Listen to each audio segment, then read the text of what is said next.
The chamber was enormous. Thousands of aliens from hundreds of worlds sat in curved rows that stretched up toward the domed ceiling. Lights floated in the air, casting shadows across the assembled representatives. At the center of it all stood Ambassador Sarah Chen, a human woman in a simple blue uniform. She had waited 50 years for this moment. Earth had worked, contributed, and proven itself worthy. Today, humanity would finally become full members of the Galactic Council. Sarah activated the holographic display. Images filled the air above her head. The first showed Trell children playing in green fields. 15 years ago, the Trell faced extinction from a plague, she said. Her voice carried through the chamber without echo. Human doctors found a cure in 6 months.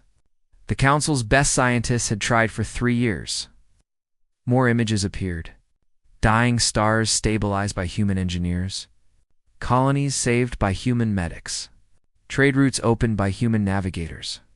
50 years of service, all floating in the air for everyone to see. We humans think differently, Sarah continued. We don't just follow the rules. We ask if the rules make sense. We don't just use the tools we have. We invent new ones. We don't think inside the box. We question if the box should exist at all. She looked around the chamber. Some aliens nodded. Others looked uncomfortable. High Chancellor Vexler, a tall creature with purple skin and 4 arms, sat perfectly still on his elevated platform. His face showed nothing. Earth requests full membership in the Galactic Council, Sarah said. We have earned it. The voting began. Sarah watched the displays as numbers climbed. Her heart sank. The no votes came fast. Too fast. When it finished, the result glowed in red light above the chamber. 847 against, only 3 in favor. Vexler stood. His voice boomed. The Council has decided. Humanity is denied. Sarah felt like she had been punched. May I ask why? You are too chaotic, Vexler said. Other council members murmured agreement. Too emotional. Too unpredictable. You break protocols. You ignore proper procedures. You create solutions that shouldn't work, but somehow do. This is dangerous. Another counselor stood. You are useful servants, but you will never be our equals. The words hung in the air. Servants, Sarah's jaw tightened. She had spent decades being polite, patient, diplomatic, all for nothing. The council saw humans as tools, nothing more. She took a breath. When she spoke, her voice was calm. See. Thank you for your honesty. She closed her displays. In that case, Earth withdraws from all agreements with the Council. Effective immediately. Silence fell across the chamber. Then someone laughed. Others joined in. The sound echoed from the high ceiling. Withdrawn. Vextha's eyes gleamed with amusement. To where? You have nowhere to go. You need us, Sarah said. But you might be surprised what we can do on our own. She bowed slightly, a gesture of respect she no longer felt. Goodbye, Chancellor. She walked toward the exit. Her footsteps clicked on the metal floor. The laughter followed her. Behind her, she heard Vexter speaking to another counselor. They'll come crawling back within a year. They need us more than we need them. They always do. Sarah didn't look back. She kept walking until she reached her ship. The human delegation was already there, waiting. They had watched the vote from the ship's screens. Their faces showed anger, disappointment, and something else. Relief orders, Ambassador? Asked Captain Rodriguez, her security chief. We leave. Now send the signal to all human personnel in Council space. Everyone comes home. All personnel. Rodriguez raised an eyebrow. That's over 10,000 people. Engineers, doctors, teachers, technicians. They're scattered across hundreds of worlds. Everyone, Sarah repeated. She strapped into her seat as the ship's engines hummed to life. We were good enough to work for them. We're not good enough to sit with them. I'm done with that. The ship lifted away from the council station. Through the window, Sarah watched it shrink into the distance. 50 years of human effort, dismissed in one vote. She felt tired, angry, but also something else. Free, Ambassador. The pilot's voice broke her thoughts. We're getting emergency calls from several council worlds. Mining colony in the Drexus system. Life support failing. They're asking for our engineering team. Sarah allowed herself a small smile. Tell them our engineers are no longer available. They should contact the council for assistance. But Ambassador, people could die. The council has thousands of species, Sarah interrupted. Surely they can handle a simple life support problem. They don't need us, remember? The Chancellor said so himself. More calls came in as they traveled. A Trell medical facility couldn't operate equipment that humans had installed.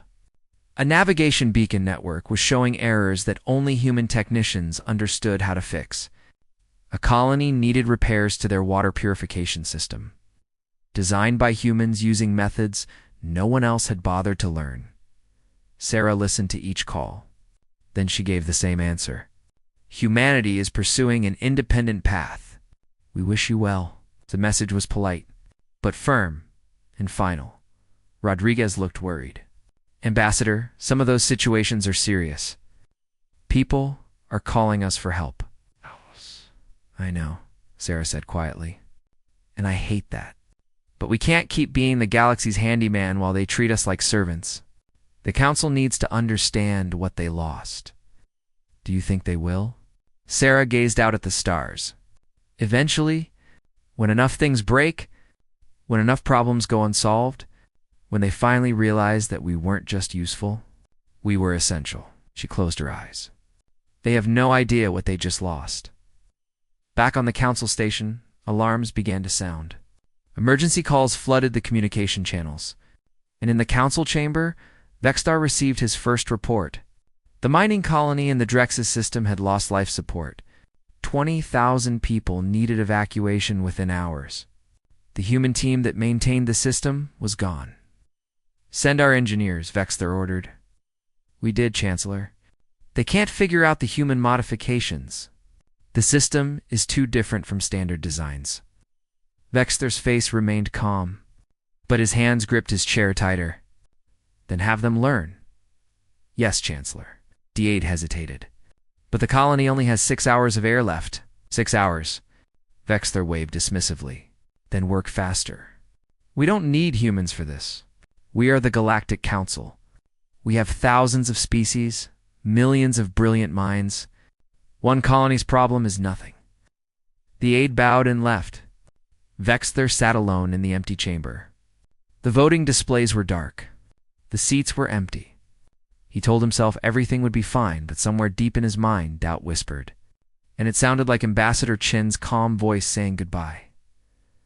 3 days passed.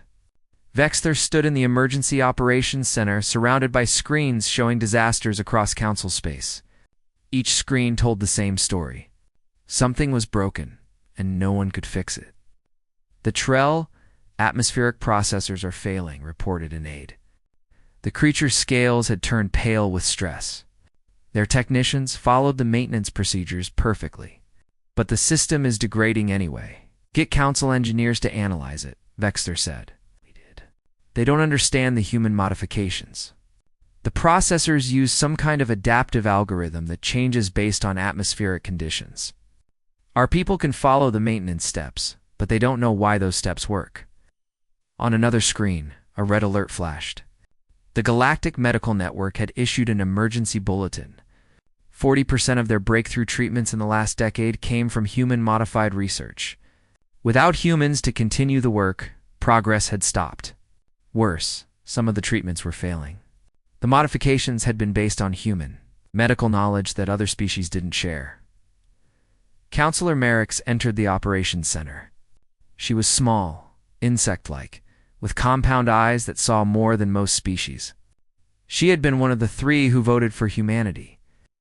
Chancellor, we need to discuss the human situation, she said. There is no situation, Vextar replied. His voice was sharp. We are experiencing temporary difficulties. Once our people understand the human systems, everything will return to normal. Will it? Merrick's gestured to the screens. Look at these reports. 17 major systems failing. Navigation beacons offline. Medical treatments deteriorating. And that's just in 3 days. How much worse will it get? We have thousands of species, Vexler said. He had repeated this so many times it was becoming a prayer. We can solve anything. Then why haven't we? Merrick's pulled up a report. The quantum navigation beacons humans designed for the Kepler trade route. Our top scientists have been studying them for 3 days. They can't even figure out how the beacons communicate with each other. The math doesn't follow any known principles. Vexler stared at the report. The trade route was critical. It carried supplies to dozens of colonies. Without the beacons, ships would take weeks longer to navigate. Costs would increase. Shortages would spread. Human solutions shouldn't work, he said quietly. They violate proper engineering principles. They ignore established physics. They're chaotic and unpredictable. They do work, Merrick said. That's the problem. Or rather, that was the advantage. We just didn't see it. An alarm blared. Another screen lit up red. A frontier colony was calling for help. They needed a doctor. Their medical officer had died of a local disease, and the replacement hadn't arrived yet. The colony had a human medic who handled everything from broken bones to equipment repair. That medic had left with the others. Can't they wait for a proper medical specialist? Vexler asked. The aide shook his head. It will take 6 weeks to get a doctor there. The colony has sick people now. The human could do basic medical care, engineering repairs, chemical analysis, and food production. Finding specialists for all those roles would take months. Vexler finally understood. Humans weren't specialists. They were generalists. Other species mastered one thing. Humans were adequate at many things. On frontier colonies where specialists were rare, that made humans invaluable. Contact Earth, Merrick said. Ask them to reconsider. No. Vexler's pride wouldn't allow it. We rejected them. If we beg them back now, we look weak. We are weak, Merrick said. We just didn't know it. More reports came in. The mining colony in the Drexus system had been evacuated, but 200 people had died before rescue arrived. A hospital on Trell Prime had lost patients when human-designed equipment failed. The Kepler trade route was backing up with delayed ships. Prices were rising. Colonies were complaining, and everywhere the message was the same. Where is the human who fixed this? Where is the human team? Where are the humans? They were gone. Vexler tried to find humans to hire back individually. He offered high salaries, better positions, anything. Every human gave the same answer. No. Some were polite. Others were blunt, but all of them refused. One human engineer's response made it back to Vexler. You called us servants. You laughed at us. Why would we come back? So you can use us and dismiss us again? No thanks. The galaxy's intelligence services reported something else. Humans were busy. They were making contact with species the Council had rejected or ignored. The Ithkari, a species deemed too primitive centuries ago. The Drell, who lived in a harsh region the Council found useless. The Ven, who were too isolated to bother with. All species the Council had dismissed. Just like they dismissed humanity. Ambassador Chen's public statement was broadcast across human colonies. Vexler watched it with growing concern. She stood in front of a star field, looking calm and confident. We were told we weren't good enough to sit at the Council's table, she said. So we're building our own table.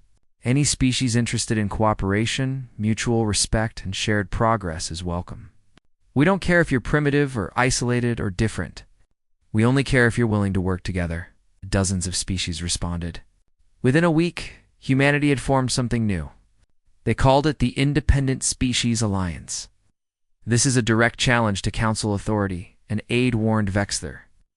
Let them play at politics, Vexler said. But his voice lacked confidence. The Council had resources, technology, and thousands of member species. But they were learning that none of that mattered if things kept breaking, and no one knew how to fix them. Then came the battle at Zarian. Nebula, a Caldori military fleet, encountered unknown hostiles. The enemy ships were fast, aggressive, and numerous. The fleet activated their adaptive shields, technology designed by human engineers 5 years ago. The shields analyzed enemy weapons and adjusted to block them, except they didn't work. The shields activated and immediately failed. 20 ships exploded in the first minutes of battle. The fleet retreated in disorder, having lost a third of their forces. The battle report landed on Vexter's desk. He read it 3 times, not believing what he saw. The shield system had been tested. It worked perfectly. Until now, he called in the military engineers. What happened? The shields require constant updates, the chief engineer explained. She looked exhausted. The human team provided updates every month, adjusting for new weapons and tactics. We thought it was just maintenance. We didn't realize it was essential. Can you do the updates? We're trying, but we don't understand how the shield system learns. The humans built it with some kind of adaptive intelligence. It's not like anything we've designed.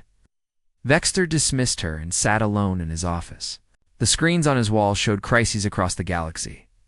Every day brought new problems. Systems failing. People dying. The economy straining, and everywhere, the same question. Where are the humans? He had called them servants. He had laughed when they left. He had been so certain they needed the council more than the council needed them. He had been wrong. The realization settled over him like cold water. Humans had become essential without anyone noticing. They fixed things quietly. They improved systems for fun. They shared knowledge without asking for credit. They did jobs no one else wanted because those jobs needed doing, and now they were gone. How? He whispered to his empty office. How did they become so essential without us noticing? The screens showed no answer. Only more problems that no one could solve. Captain Marcus Webb stood on the bridge of the colony ship. Pioneers dream and watched a dead planet grow larger on the view screen. The planet had no name yet. No atmosphere worth breathing. No water on the surface. No life? This is home? Asked Lieutenant Chen, his second in command. She sounded doubtful. This is potential, Marcus replied. He pulled up the survey data. Deep water ice. Mineral deposits. Stable geology. And it's ours. No council. No permits. No restrictions. The ship carried 5,000 humans. Engineers, farmers, scientists, doctors, teachers, and families. Everything needed to build a colony from nothing. They had chosen this because it was hard. Because the council said terraforming a dead world was theoretical.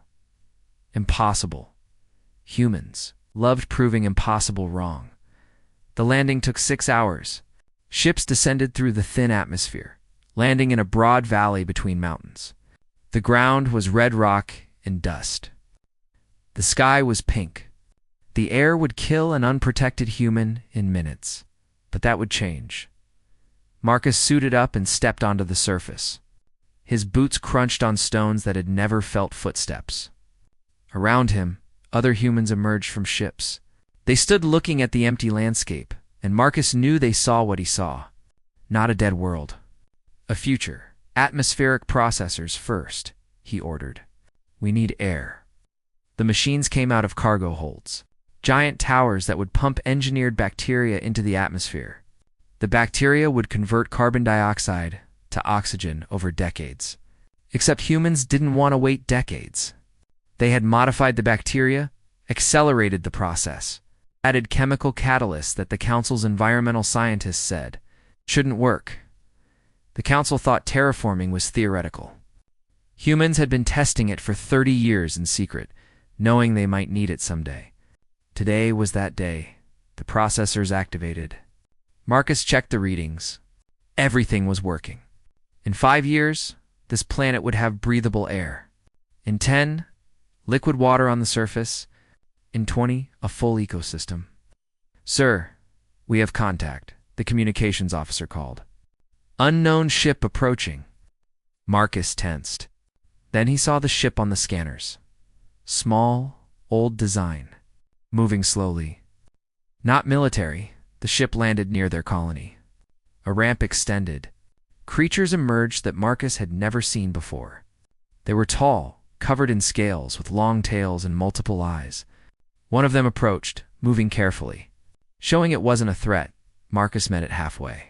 He had his weapon, but kept it holstered. The creature stopped a few meters away.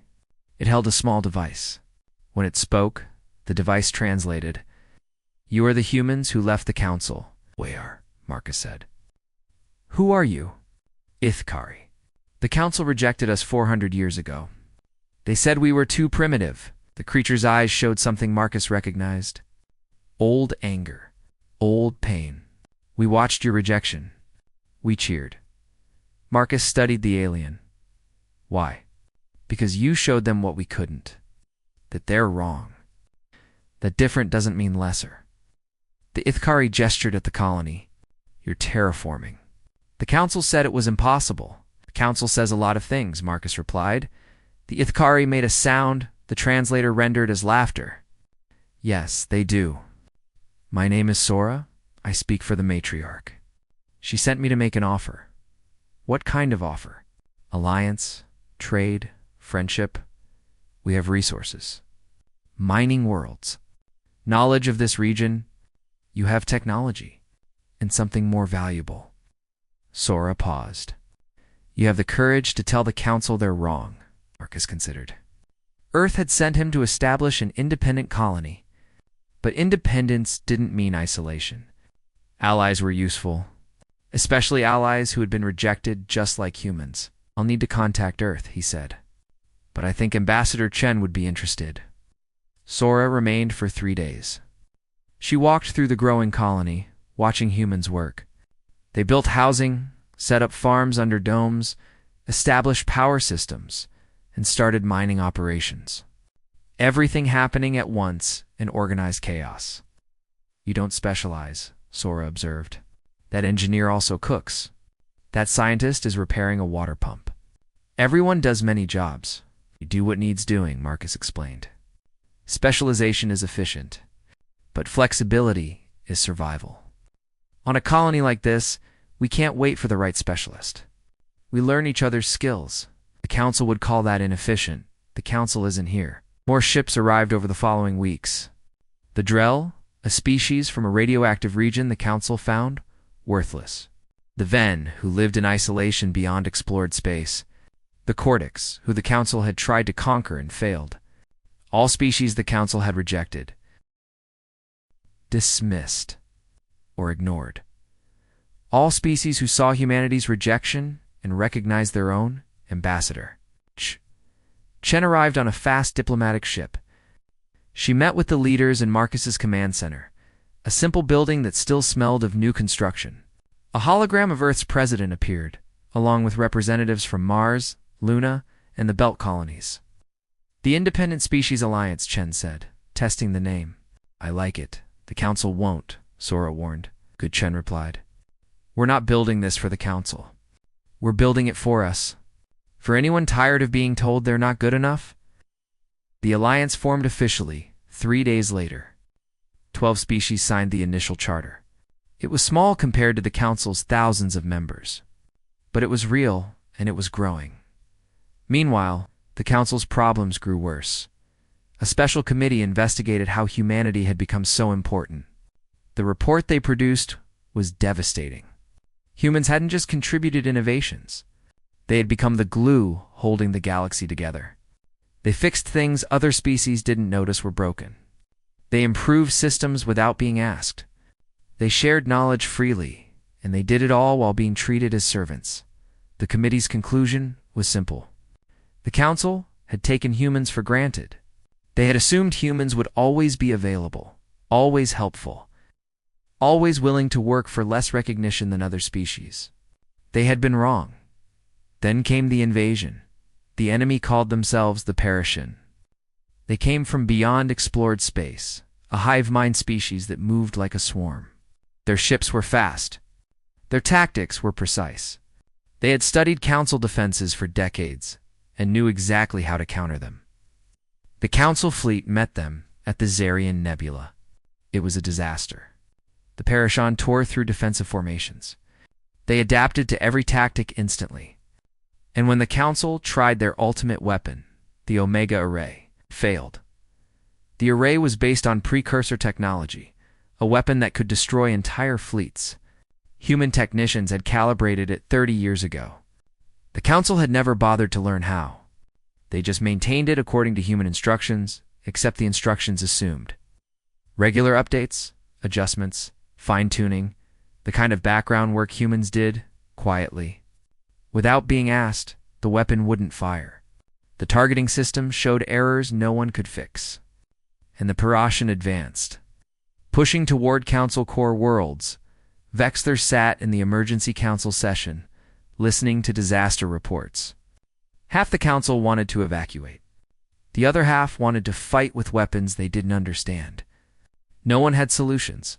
Contact the humans, someone suggested. No, Vexler said reflexively. Then he stopped. Pride had brought them here. Pride had made them reject humanity. Pride had convinced them they didn't need humans. More pride would kill them all. He opened a private channel to Earth. Ambassador Chen's face appeared on his screen. She looked calm, unsurprised. Chancellor, she said politely, what can I do for you? We need help. The words tasted like ash. The Parashan are invading. Our defenses are failing. The Omega Array won't work. People are dying. I'm aware, Chen said. We've been monitoring the situation. Name your price, Vexler said. Whatever you want. Full membership. Council seats. Technology. Anything. Chen was quiet for a long moment. When she spoke, her voice was cold. We don't negotiate with those who called us servants. We don't deal with those who laughed at us. We don't help people who treat us as tools. Vexler felt something break inside him. Then billions will die. Yes, Chen said softly. They will. And that's terrible. Which is why we'll help. But not for you, Chancellor. Not for the Council. We'll help because innocent people are in danger. Because it's the right thing to do. She leaned forward. On our terms? What terms? You'll find out, Chen said. When we arrive, the screen went dark. Vexler sat in silence. He had asked for help. She had agreed. But somehow he had lost control entirely. The power had shifted. Humanity would save the Council. But the Council would pay a price. He just didn't know what it was yet. Outside his window, Council ships prepared for battle they couldn't win. And somewhere in the darkness, human ships were coming. Not as servants. Not as helpers. But as equals demanding their due, the broadcast went out to every inhabited world in the galaxy. Not just Council space. Everywhere. Ambassador Chen stood before cameras, her image transmitted to billions of beings. The Council has requested our help against the Parashan invasion, she began. We have agreed, but our help comes with conditions. Vexler watched from the Council chambers. He had not been told about this broadcast. Chen had simply sent it without asking permission. The balance of power had already shifted. First, Chen continued, the Independent Species Alliance must be recognized as equals to the Council, not as subordinates, not as probationary members. As equals, murmurs spread through the Council chambers. Several councillors stood to object. Vexler waved them silent. They had no choice. Everyone knew it. Second, the Council's hierarchical classification system ends immediately. No more dividing species into tiers. No more primitives and advanced. No more worthy and unworthy. Every species is equal. This caused uproar. The classification system had existed for thousands of years. It defined Council identity. It justified Council expansion and interference. Ending it would change everything. Third, all technology and research must be shared openly among all species. No more hoarding knowledge. No more restricting access. If one species learns something, all species should benefit. Vexler saw the logic. But he also saw the threat. The Council maintained power through controlling advanced technology. Free sharing would eliminate that advantage. Fourth, Chun's voice grew harder. High Chancellor Vexter and 12 other councillors must resign. They led the vote to reject humanity. They perpetuated a system that treated beings as lesser based on differences. They chose pride over cooperation. They must face consequences. The chamber exploded in noise. Councillors shouted. Some agreed. Many objected. Vexthor sat quietly, feeling strangely calm. He had led the rejection. He had mocked humans. He had been certain of his superiority. He had been wrong. Perhaps he deserved this. These terms are not negotiable, Chen finished. Accept them, and we will help you fight. Reject them, and you face the Peroshan alone. You have 6 hours to decide. The broadcast ended. The council chambers descended into chaos. Counselor Merrick's approached Vexthor. She's right, you know. About all of it? I know, Vexthor said quietly. You'll fight this? Why would I? Vexthor looked at the empty speaker's platform where Chen had stood days before. I made terrible decisions. I led the rejection. I deserve to face consequences. But the council needs to change, Vexthor interrupted, or it will die. Maybe it should die. Maybe something better needs to replace it. He stood. Call the vote. The debate lasted for hours. Lower-tier council species supported the terms immediately.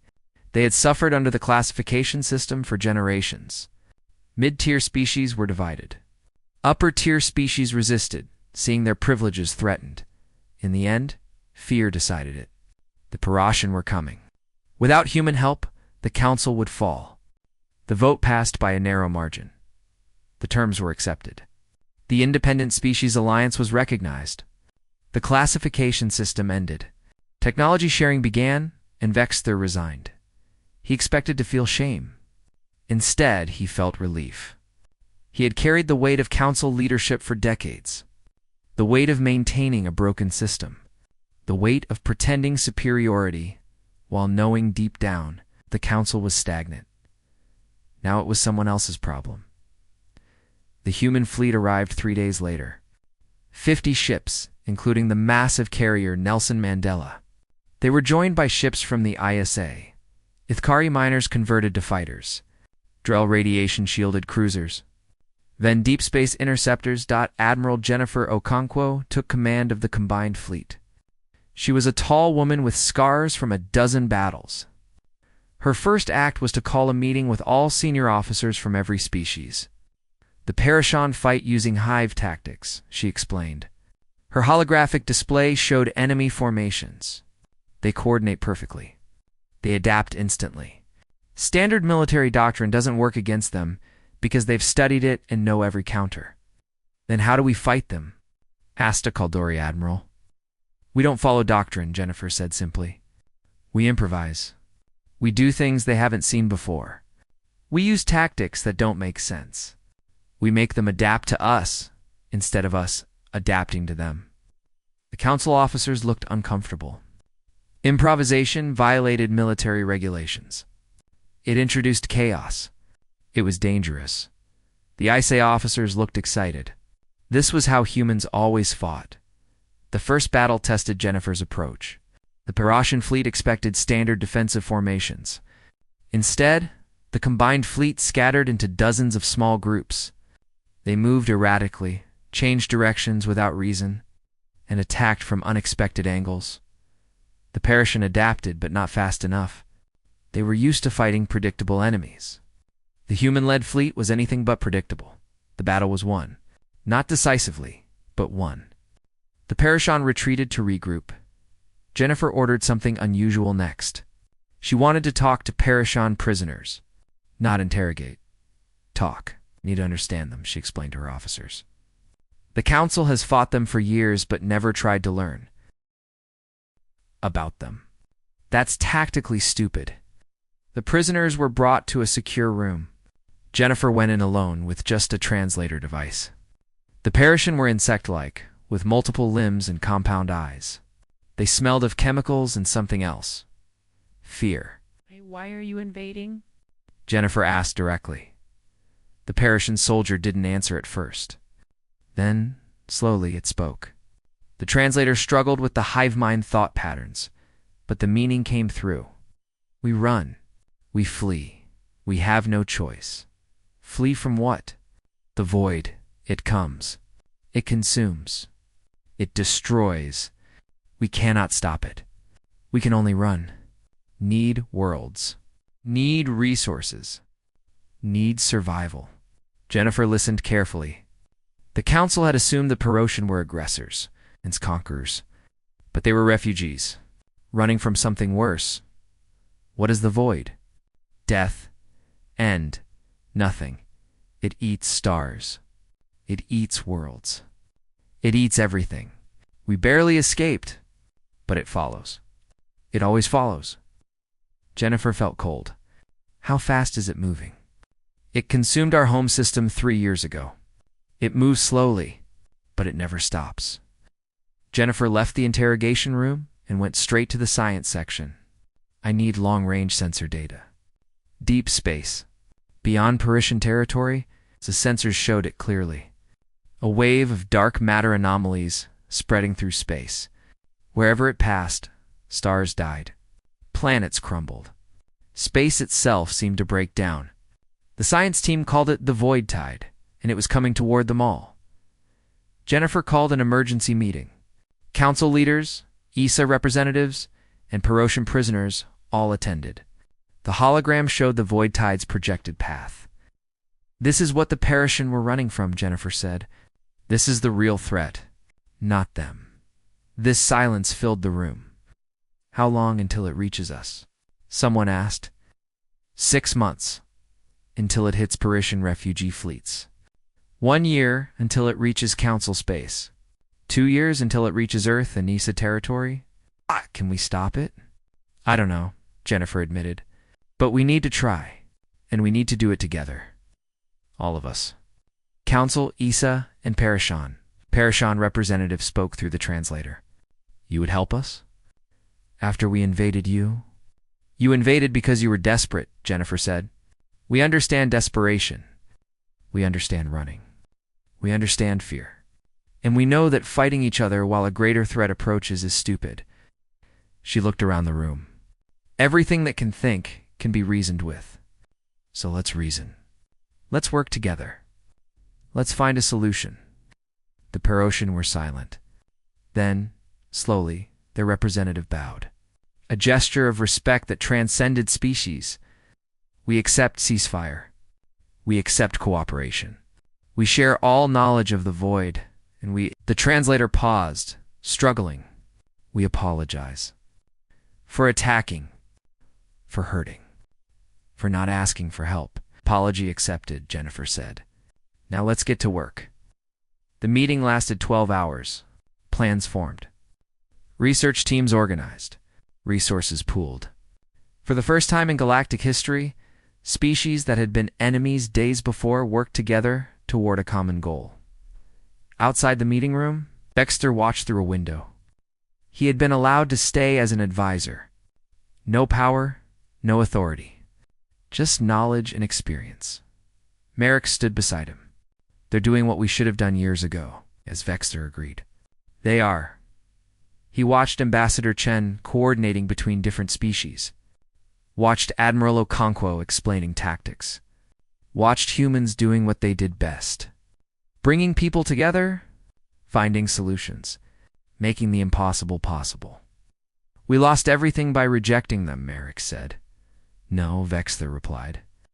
We lost everything by building a system where rejection was possible. The humans just made us see it. He turned from the window. Now we have a chance to build something better.